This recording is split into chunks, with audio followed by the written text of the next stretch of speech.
Alrighty, boys. We got a big NBA slate tomorrow. Got a 11-game slate. If you personally do not know who I am, my name is Shook, or I go by Shook. If you are watching this on YouTube, I make posts on a subreddit. I think this is extremely beneficial. It's called DF Sports, so one S, so DF, and then Sports. I post news that comes out. People talk strategy, etc. Jarek posts an Excel sheet with I don't know if he does it every day or not. I don't think he does. He does it most days. I don't know if he'll be doing it every day. I think it's been pretty. He's been busy of late. Of like the plays that I like. Obviously, news changes throughout the day, so that's when I make updates here to follow. And then like people talk strategy. You can ask me questions. I'll respond to you guys with whatever questions you want. On pivots, etc. And then if you ever need to get a hold of me, you can message me on Reddit or you can message me on Twitter at ToryLangley1992. If we can get to 1,000 followers, I'll do a freaking massive giveaway. I usually don't shout out my Twitter and stuff like that, but we got to 1,000 followers on YouTube, which I am extremely, extremely grateful for. I thank you guys a lot for that. But yeah, I'll do a massive giveaway if we can hit that. That would be freaking awesome. So, going over my lineups from tonight. So, I had a good day overall, but I definitely did not cash an NBA. But I'll show you my NFL lineup. So, this was NFL tonight. Had a really good night in NFL. I played the chalk. Obviously, I'm sure you guys know what the chalk lineup was tonight. It wasn't hard to make. It was Jacobs, Adams, Carr, both kickers, and then Keelan Cole. It was free money basically. Somehow people didn't play this lineup. It was duped a lot less than I thought. It was still duped like 100 or so times, but I thought it was going to be duped a lot more. So people make mistakes and you take advantage of that. If you're not playing cash games in NFL, I think you should definitely take advantage of it and start playing them. I've been extremely, extremely profitable. I think I don't know, I'm up thousands of dollars on the year just from playing cash games. So it's been really, really nice. Been running extremely hot. So yeah, for NBA, Kevin Porter Jr. and Jalen Green killed me. I'm sure it killed a lot of you as well. Both were amazing plays. Both absolutely busted in the best matchup possible. Massive blowout. They lose minutes. They both only played about 30 minutes tonight. Just super, super unfortunate there. They were going to bust regardless, so I can't really be mad. Missed cash by like 10 points. Yeah. Yeah, about 10 points. Missed the cash. Nothing you can do there. But the core that I had for tonight was Trey Jones, Alfred Sengun, Jalen Green, and Keldon Johnson. 3 out of 4. Trey Jones absolutely smashed. Sengun absolutely smashed. Keldon absolutely smashed. Jalen Green was the lone dud. They just couldn't hit the broadside of a barn tonight. And maybe it was a mistake by me to play both Kevin Porter Jr. and Jalen Green together. I'm not sure. Might have to look back at that and see what their point per minute production is together, and see how often they've had ceiling games together. I know on the 5th, they both had pretty good games together, but I think that went into overtime. But I run it on my lineup with Tyler Harrow, Jabari Smith Jr., Romeo Langford, and Kevin Porter Jr. So could have been a better night, but it was a good night overall with cashing in NFL. So up about $100 for the day. I will gladly take that any day of the week. So let's go over this NBA slate tomorrow. So we got a big slate here, so I'm not going to go over why I like each player in depth, even though I do every time. I say that freaking every time, man. And then I just do it anyway, but I'm going to try my best not to make this video too long. So Knicks at Charlotte. So really good matchup here for the Knicks. Charlotte is, they've been slower this year. 14th in pace, 23rd in defensive rating. So Julius Randle was chalk last game. I don't know how he was chalk. But I mean, it's a really good matchup here against Charlotte. Julius Randle, he's a good rebounder, good facilitator. He can basically stuff the stat sheet, do anything. He's probably going to shoot the ball a ton. I don't hate it if you want to go there. If he's going to be popular, I want nothing to do with it. I honestly think my favorite play on the Knicks is going to be RJ Barrett and Mitchell Robinson at their respective prices. I think they both make for pretty good plays at their respective prices. RJ Barrett's going to play huge minutes. He's a good rebounder. He's probably going to shoot the ball around 20 times. He's priced at an all-time low. People are going to see the box score, and they're going to want to fade him. I actually think he's a pretty good play at 5.9K up against Charlotte. And I think Mitchell Robinson is a pretty good play as well. Now, he's not going to play huge minutes. That's the one downside with him. He's not going to go out there and this is an outlier. He's not going to go out there and play 35 plus minutes. I think the ceiling for him is 33 minutes, but he'll more often than not play around like 27 to 30 minutes. 5K is definitely too cheap. Love the matchup against Charlotte, so I think these two are definitely my favorite plays on the Knicks. Jalen Brunson's fine as well, but I do prefer RJ and Mitchell Robinson point per dollar. Quentin Grimes has a massive role in this team. He's playing about 40 minutes a game. If you want to go there, be my guest. He is a playable value, but he is a very low usage. And I will mention a GPP play in Emmanuel quickly. This guy is a high usage guy off the bench. His minutes, he'll probably play around 30 minutes. Going to be really productive when he's on the court. He has a really high ceiling, so I think quickly, like if you just scroll back, you can see 40, 32, 38, 41, 29, 31, 34. You can just see 30. You can just see it. He has the ceiling to nuke a slate, so I am intrigued by quickly for GPPs. So tough spot here for Charlotte. The Knicks are 13th in pace and 18th in defensive rating. So LaMelo, Hayward, Smith Jr., or Dennis Smith Jr., Cody Martin are going to continue to be out here. Who's adding me? For the Hornets, not much stands out to me. Terry, Kelly Oubre, they're fine GPP plays. Terry, he's the clear number one on this team. They're both playing huge minutes right now. Both are probably going to play around 40 minutes if the game stays close, but I don't really like the spot. Knicks, they're fine defensively. They don't play fast. I think there are better plays in the mid-range that we can attack, like a possible Darius Garland, like a possible Kyle Kuzma, etc. like that. But they're both in play. PJ, Plumlee at their respective prices in this matchup, I think I will gladly fade. And then with no Gordon Hayward, Jalen McDaniels has been starting and playing huge minutes. Right now, if no value opens up, I think he's playable. He's a good rebounder, a guy that can stuff the stat sheet, good defender as well. I think he's playable, but I'm not going to be going out of my way to play some Jalen McDaniels. So good spot here for, I forget who we're going over, but let me just look in a second. Where's Orlando?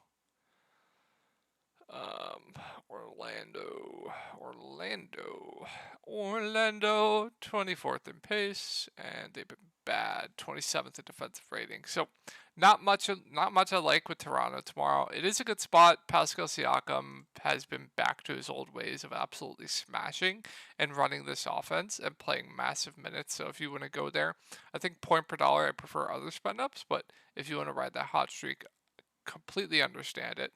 There is one guy that I'm very intrigued by, and that is Fred VanVleet at $7,000. Same with him. Assuming the game stays close, he's probably going to play 35-ish minutes. I don't know why he only played 30 here. I assume it was a blowout. It was a blowout. Yeah, it was. He'll play 35-plus minutes.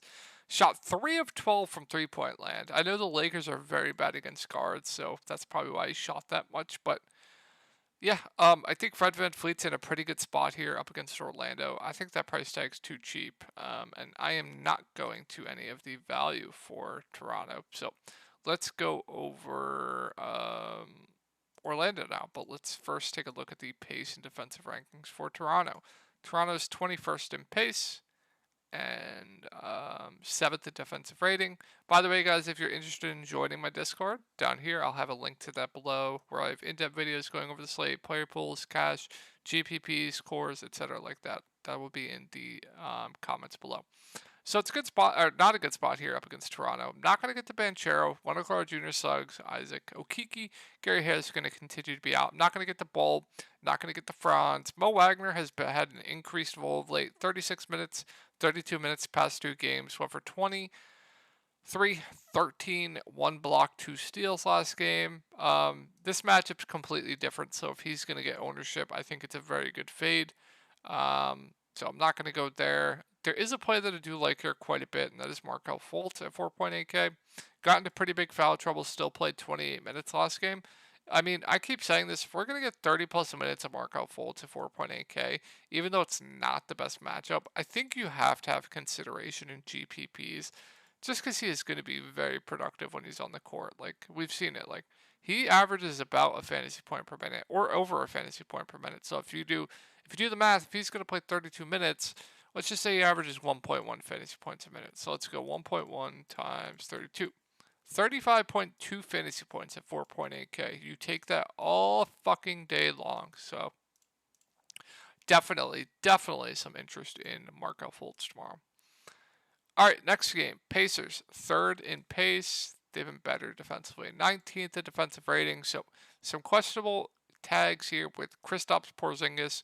Bradley Beal is going to continue to be out. So with Rui out, Denny has played huge minutes and has played extremely well. I think he's actually a good value tomorrow, especially if Porzingis is out. If Porzingis is out, I think he's going to project as a pretty good play, honestly. So we'll have to keep an eye on the Porzingis news. Porzingis, if he plays, not much interest in basically anyone on this team in a good matchup. I guess you can consider Porzingis. You can consider Kyle Kuzma, but I think Porzingis is definitely appropriately priced if he plays. Same with Kyle Kuzma. But if Porzingis is out, that's where things are going to get spicy. Kyle Kuzma is going to look like one of the best mid-range plays on the slate. He gets a massive boost with no Porzingis. Just the usage, oh man, just one of the highest usage rates without Porzingis, just because there's nobody else on this team to do anything besides him. Monte doesn't get a usage bump, but Denny Avdija, I don't know how to say his last name, man. Avdija, gets a massive usage bump as well. I think he would look pretty good. And then last game they started Anthony Gill at center when there wasn't Kristaps Porzingis, and this happened. This was like a day or two after I got out of the hospital. Anthony Gill started at center.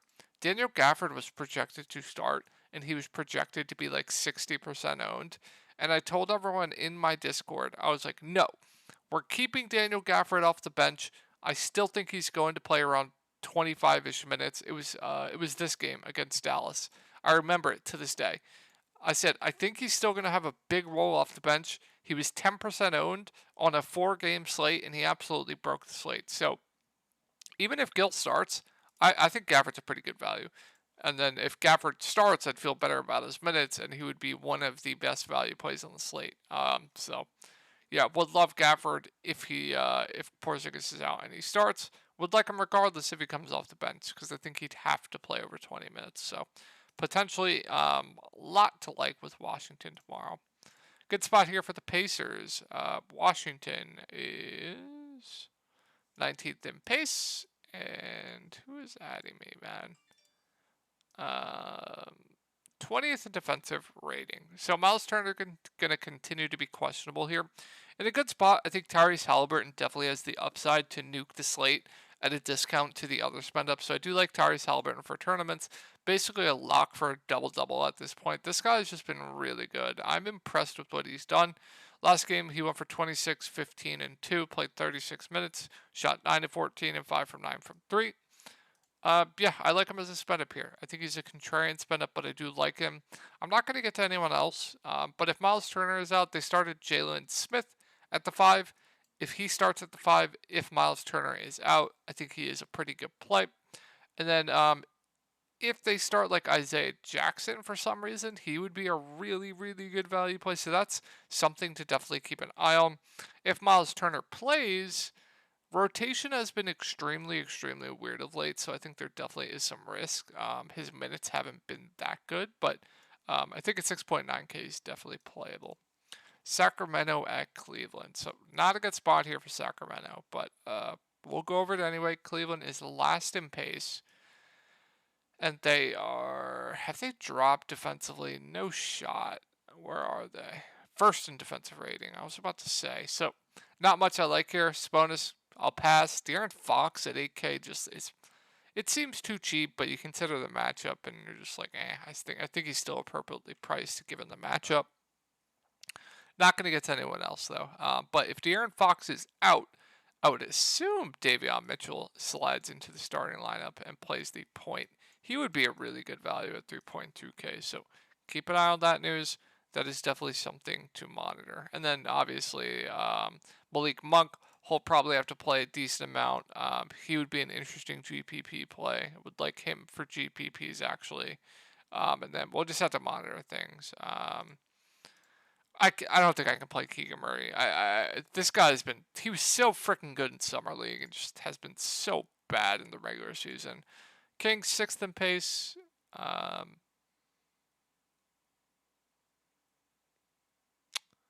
Where's Sacramento? 22nd defensive rating. So Donovan Mitchell is going to continue to be questionable here. If he is in, it's a good spot. I think both the guards look good for GPPs if he's in. I think Jared Allen at this price tag, solid. Probably not going to get to anyone else. I mentioned Chetty, but I don't think we need to go there on an 11-game slate. But if Donovan Mitchell is out, then yeah, fire up all the Garland. He's going to look like one of the best mid-range plays on the slate. The bigs don't really get a boost. Karis LeVert would look like one of the better value plays on the slate. I would like him quite a bit. And I think that's it for Cleveland. Let's move on to Atlanta. Brooklyn. Where's Brooklyn in pace? They've been that slow. 25th in pace and 16th in defensive rating. So, big news here, DeJounte Murray out. Collins obviously going to continue to be out. DeAndre Hunter is questionable. So, Trae Young, going to be chalked tomorrow. No DeJounte Murray gets a massive usage bump. Going to play huge minutes. If you think this game stays close, Trae Young's probably going to have a pretty good game. I don't think I have to go over why Trae Young is a very, very good spend up tomorrow. Good spot for Clint Capella. Ben Simmons is going to be back, though, so that could worsen up the matchup a little bit with him playing the backup 5, but I'm fine with it if you want to go there. If Hunter is out, then you can consider guys like AJ Griffin, Jalen Johnson. Jalen Johnson got into massive foul trouble last game. I think normally, if those two are out, he's probably going to play over 30 minutes. Solid value if that is the case. And then with Collins out,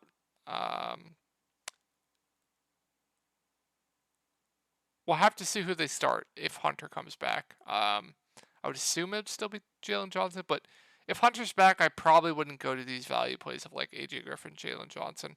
And there's a play that I really like for GPPs tomorrow, and that is Bogdan Bogdanovic. With no DeJounte Murray, you would think that's a lot of minutes to go around. Played 25 minutes last game. Actually, I want to pull up this because I did not look at that. I did not realize that blew out. Give me 1 second, guys. Okay, he didn't really gain a ton of minutes from the blowout, so I'd assume he'd probably play around 25 minutes tomorrow, maybe a little bit more with no DeJounte Murray. And we saw last year, this guy, Bogdan, was like a 7K player. So I'm very intrigued by Bog for tournaments. Shot 0 of 10 from 3 last game. He's going to be a high usage player off the bench, and he's going to shoot the ball a ton. He has slate breaking upside at this price. So I am very, very, very intrigued by Bogdan Bogdanovic for tournaments tomorrow. I do like him quite a bit for GPPs. So we'll go on to Brooklyn now. Atlanta. Where's Atlanta? 9th in pace and 12th in defensive rating. Their defense going to be lacking a little bit with no Murray, but KD, really no interest on the slate. I think Kyrie's fine. After a ceiling game, I like to fade guys, though, but I think he's fine. Ben Simmons is back, so Claxton going to be out. Ben Simmons, I think, is appropriately priced.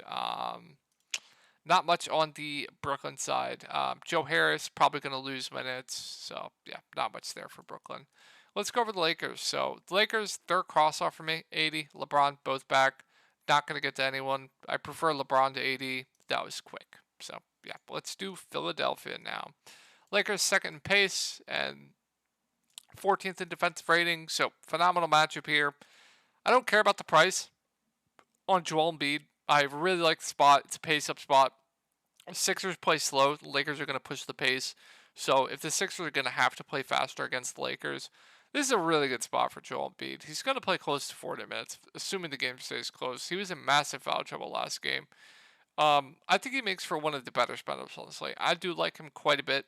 And you guys know I've been targeting guards against the Lakers. I think Harden's going to go back to normal minutes tomorrow. He played 38 minutes in double OT last game. I think we'll go back to normal minutes tomorrow. I think we'll play 30 mid to high 30s minutes tomorrow, and I think he's a really good GPP play. Everyone's going to go to Trey.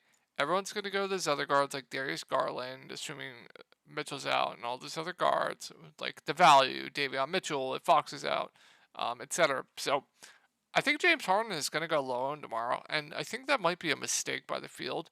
Now, I don't think he's a smash. I don't think he's like a guy that I'm going to go out of my way to play. But definitely sign me up for some James Harden against this terrible Lakers team against point guards. If I was playing 150 max, I would definitely be over the field on James Harden tomorrow. And that's it for Philly. Let's go over the last 4 games here, guys. Detroit at Memphis. Memphis 12th in pace, 10th in defensive rating. So Cade going to continue to be out. I can't right now. Bojan got ejected.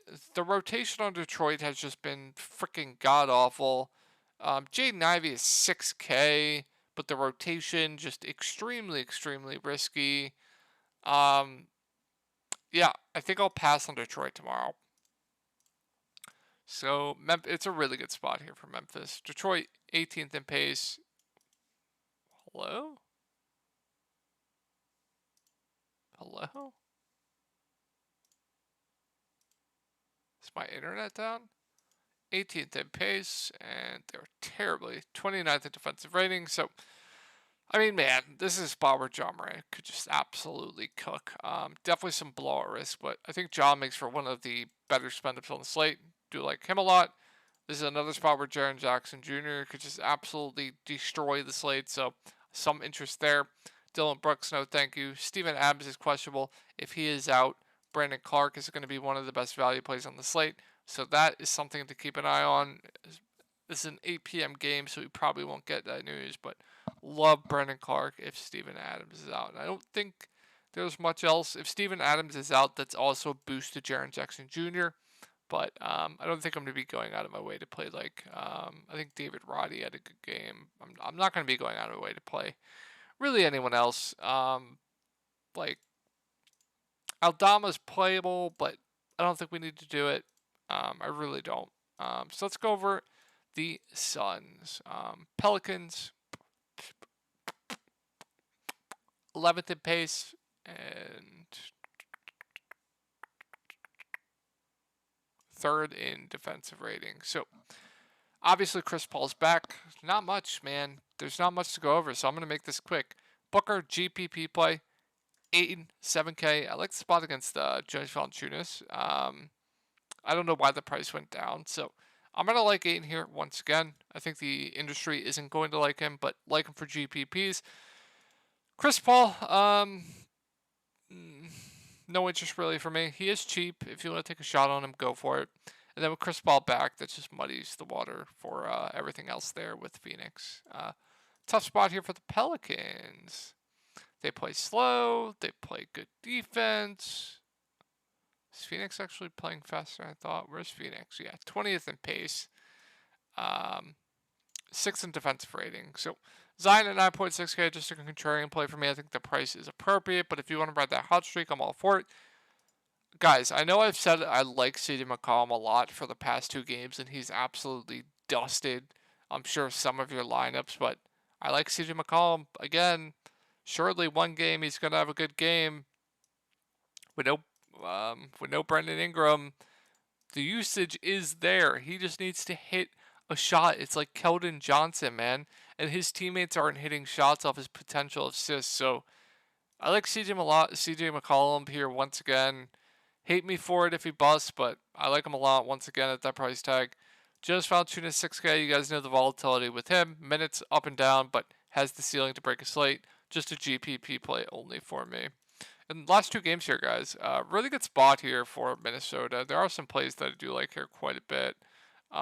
Where's Utah, though? 10th in pace Utah is, and they're terribly defensively, 25th in defensive rating. When will the Anthony Edwards slappies be punished? If you played Anthony Edwards here, you owe me money. If you played Anthony Edwards here, you owe me money. He's not going to continue to average 5 steals, 3 blocks, 100% shooting from the field. It's just ridiculous. 103% shooting from the field. It's just absolutely freaking ridiculous. If you keep playing Anthony Edwards, you owe me money. So you guys know what's going to happen tomorrow. He's going to be chalk. He's going to go for 8 steals tomorrow instead of 6. But all in all, cat's out.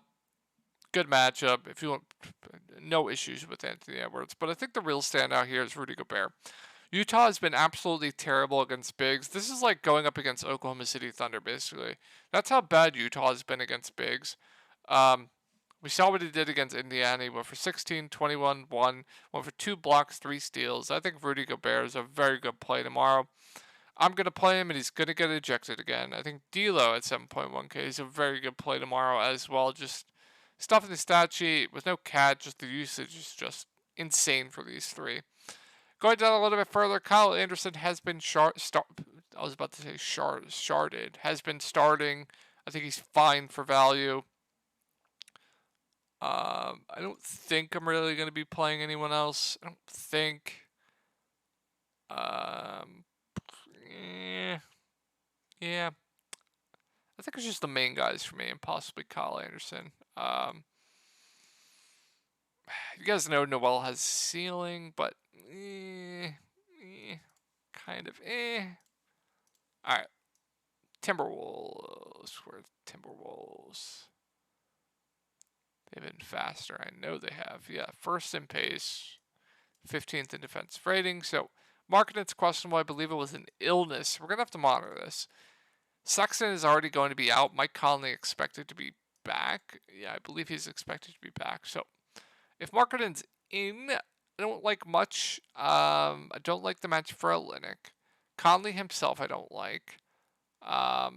Beasley at that price, assuming Conley's back, no thank you. Vanderbilt was off the bench last game. I'd assume, I don't know what the starting lineup's going to be with what they did. This guy hit a game winner, Fontecchio. But yeah, if Mark's in, not a lot for me with Utah. NAW saw a lot of run, but with Conley back, I don't think I can go there. But if Markkanen's out, we're going to have to monitor the starting lineup. So last game they started Clarkson, Olynyk, Malik Beasley, Walker Kessler. Is that 4 or 5? Beasley, Kessler, Olynyk, Clarkson. Clarkson 1, Olynyk 2, Beasley 3, Kessler 4, Sexton 5. So Conley would slide into Conley's role, and we'll have to see who they start.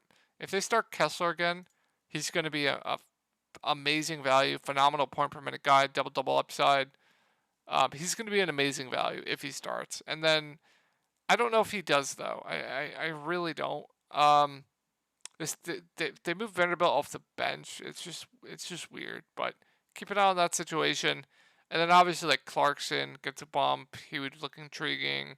And then with Sexton out, I don't know what they're gonna do. I really don't. Does Beasley still start? I have no idea. I really don't. We're just gonna have to monitor that starting lineup. But all I know is if Kessler starts, he's going to be a very good value play once again. Mavericks 29th in pace and 11th in defensive rating. So tough matchup here, but Giannis, he's in play every slate.